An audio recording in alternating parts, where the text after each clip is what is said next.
Vâng giữ David khi đó về thì vì vâng chữ vì nếu bao vâng chữ là vâng chữ ba thép hoa cho họ cái trong này. Nè bên chúa từ vô bún gò đi cho cái thai yên thọ bên nhau dễ đỡ đỡ vâng chữ. Để có biết tao hay để bên nhau đỡ vâng chữ một thằng ít gì. Think about that. That when you receive Christ, that He's not just there on your day of conversion. That He's not just there. Đó nó có tao lúc xưa nữa sự. Tất nhiên nhiều nhóm đó nó có một thằng ít gì. That He'll be with you all of eternity.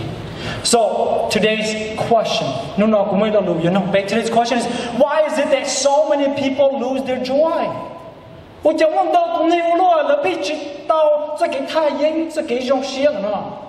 do people lose their joy? You know, I've seen some people who start off very happy, joyful, just full of rejoicing. And then down the years, it's as if their joy gets robbed and they become numb to the world, and it's as if their joy just disappears and the joy gets drained out of them.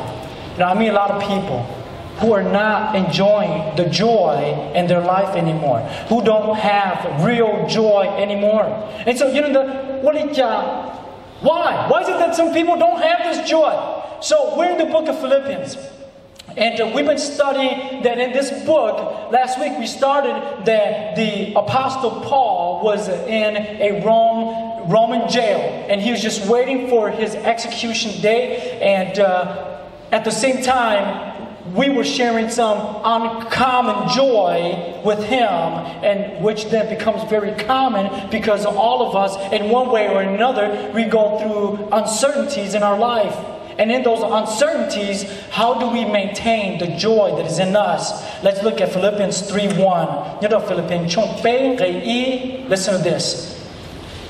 Finally, my brothers, rejoice in the Lord. Think about it. And he says,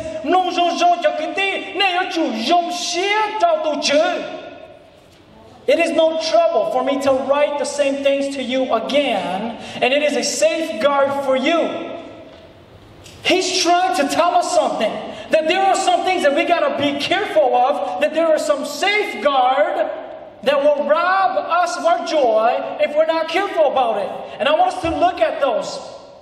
Let's first look at in verse 2. It says, watch out for those dogs. Oh, hopefully that's not one of us in here. Watch out for those dogs. Those men who do evil, those mutilators of the flesh. Those people. You know what he's really saying? You want to write this down. Watch out for the negative people.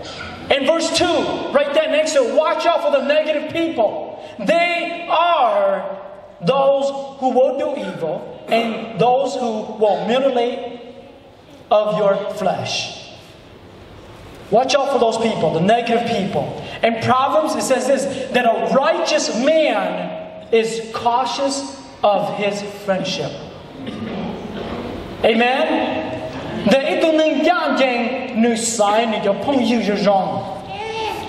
Oh, what about Bene? Because there's a study long ago that says you are just like your best friend. And for me, I was sitting there like, praise God, I've got a good best friend. I'm glad that I've got a good best friend. I'm not too cautious. I'm not too worried about that. But what about what about some of us? Are we surrounding ourselves by people like that? You see, the truth is a lot of us are surrounded by people who may be negative. And because they're negative, think about it, negative like, I don't think your mom loves you. Really? I don't think your wife likes you a bit, man. For real? You know, it makes you think. And it makes you worry. And it makes you afraid. And it drives fear inside of you. The worst, I don't think your church even cares about you. Nobody's ever said that. You know what the Bible says? That the church is here to love you. Amen? that the church is here to take care of you and to help you, and we make up the church, that we're here, and that it should just end at this church, but that anywhere around the world that we can go to any church or any building that claims to be a church building, and that those people are expected to love us. And in the same way that if anybody walks in here looking and expecting to be loved, that it is you, it is yours, and mine obligation to love them back. Amen? So we need to be surrounded by people who are positive. I like the people who, when I struggle, they say, get up and keep on going. Hey, what are you crying over that for? Come on, keep on going. Get up on your 2 feet and keep going. Quit crying over those things. Quit crying over the past, people who's left the church. Quit crying over the lost things. Get up and go. Come on now. It's time. One of that person happens to be my wife. Amen. Paul warns us that there will be people who will derail and destroy our joy. Galatians 5:7 says this: you were running a good race. Get that in you. Say, I'm running a good race. You see, when you have joy, you're running a good race for the Lord. When you're pursuing joy, you're running a good race. Now listen to the next part. Who cut in on you and kept you from obeying the truth?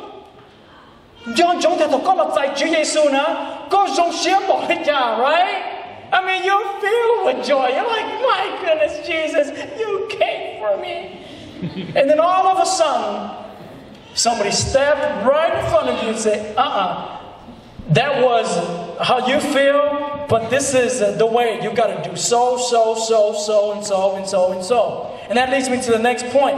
Watch out for the legalism people. Watch out for the people of the law. Watch out for the people who says,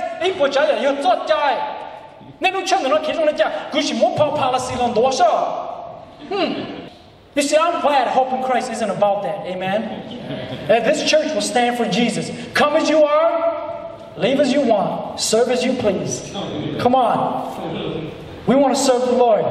We're not a church that says, oh, we don't want that.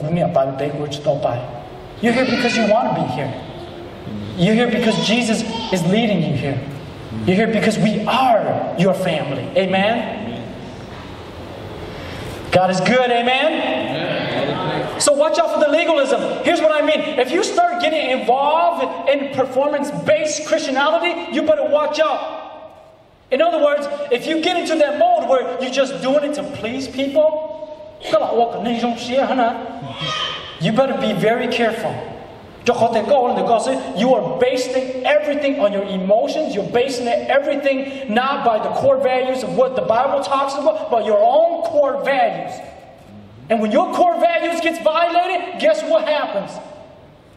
Hot steam starts coming right out of your ear. And there's going to be an emotional problem, and I don't want to deal with that mess. I don't want to have anything to do with it. Don't let legalism win you over. It will rob you of your joy. The only thing that will ever bring you joy on earth is when you know Christ. 2 greatest days in your life is the day when you were born and the day you find your purpose in Christ. You need to know your purpose. In verse 12 to 14 it says, not that I have already obtained all of this. Paul saying, I don't know all of this or have already been made perfect, but I press on to take hold of what for which Christ Jesus took hold of me.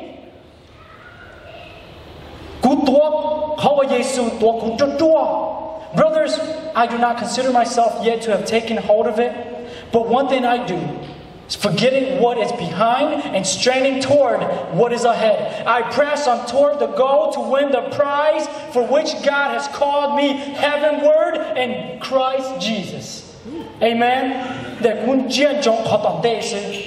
So Paul reveals the real secret to joy.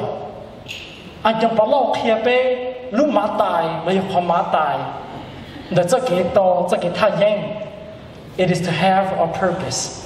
Let's look at James 1:2-3. Here's what he says. Consider it pure joy, my brothers, whenever you face trials of many kinds, because you know that the testing of your faith develops perseverance. Perseverance must finish its work so that you may be matured and complete, not lacking anything.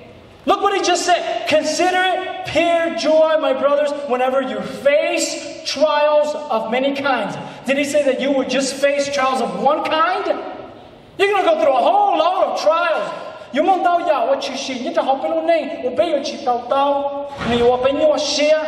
But that we must persevere through it, not lacking anything. Here's the final point. The third point in what to do. Know where you're going. And know who you are. If today, after church, you lost your mind and you forgot where you were going, you may just not get there. I mean, if you're completely lost of where you're going, you're not going to get there. And so you got to know where you're going. Let me put it this way. Earth doesn't have to work out, right? Can we accept that? That Earth doesn't have to work out because we're just passing through it anyway. We know where we're going. Right? So next time when you're going from home to work, you know where your destination is. It doesn't really matter if somebody cut you off on the highway. It doesn't really matter if there's huge traffic. You already know where you're going. You might be a little late, but you know you're going to get there.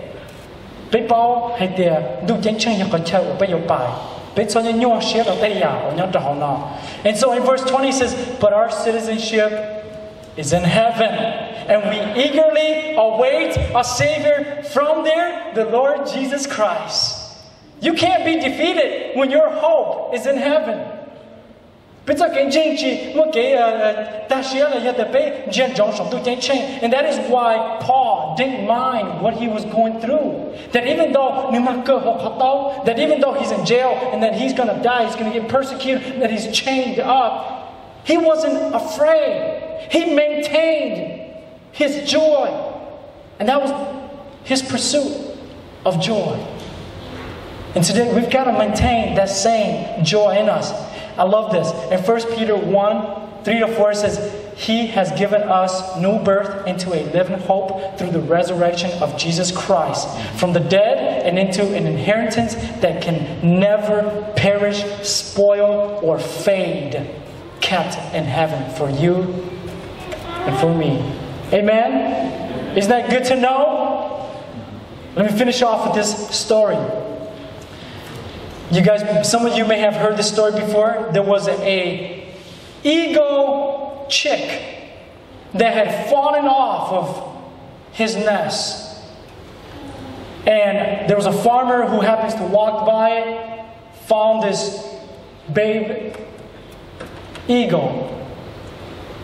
And he brings it to his barn, puts it in the nest with the rest of the chicken.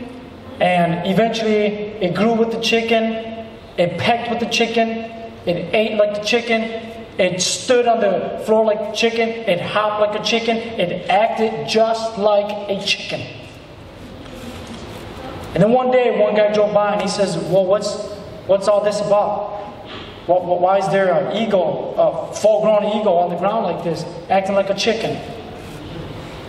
And he says, well, the owner says, well, I don't know. I mean, I raised him like that, and then he just hang out with the chicken, never flew. He says, okay, well then I'm going to change this. I'm going to change this. And then he goes off. And then he brings it to a fence, he puts it on the fence, and he pushes the bird. And the bird just flat and landed on the ground. So, okay, this doesn't work. I'm going to throw him up. Throws him up, flat, lands right back on the ground again. He says, okay, I got to take him somewhere higher. Somebody say higher. Somebody say go higher. Go higher. Takes him up to this cliff. And it's a long, tall drop. He says, you're an eagle. You got to start acting like an eagle.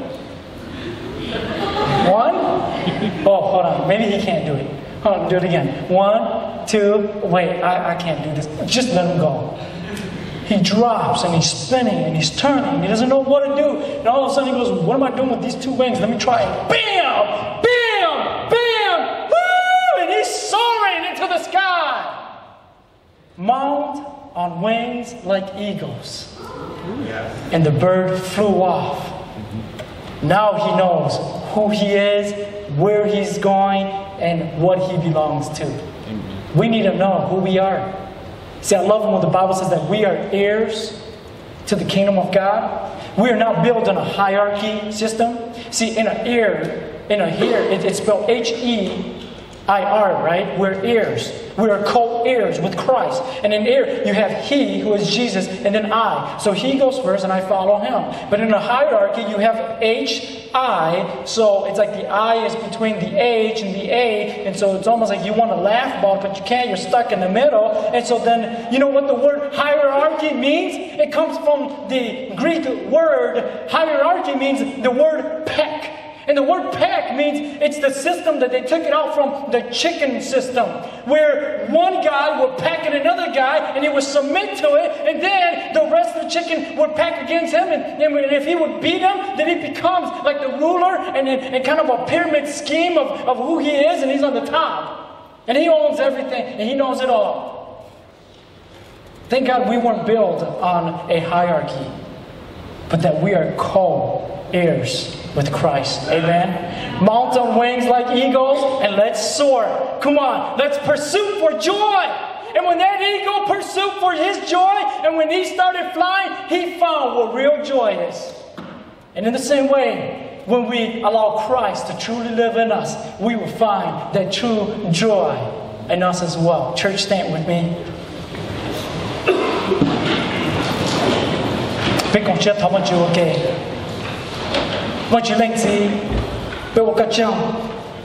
Let this day be that day where we can maintain our joy in you, where we can mount on wings like eagles and soar from above and see what's going on the ground. And you've instructed us to go higher. And the higher we go, the tougher it gets. But the better view we'll have of our life, of who we are. So God, we're forever dead to you. We praise you, God. We thank you. Just keep allowing us to pursue this joy that you've given to us. We love you. That when we leave these doors, that we'll keep that joy and share that joy and be contagious to our city and to spread this joy all over town for who you are in our life. We thank you, Jesus. Amen.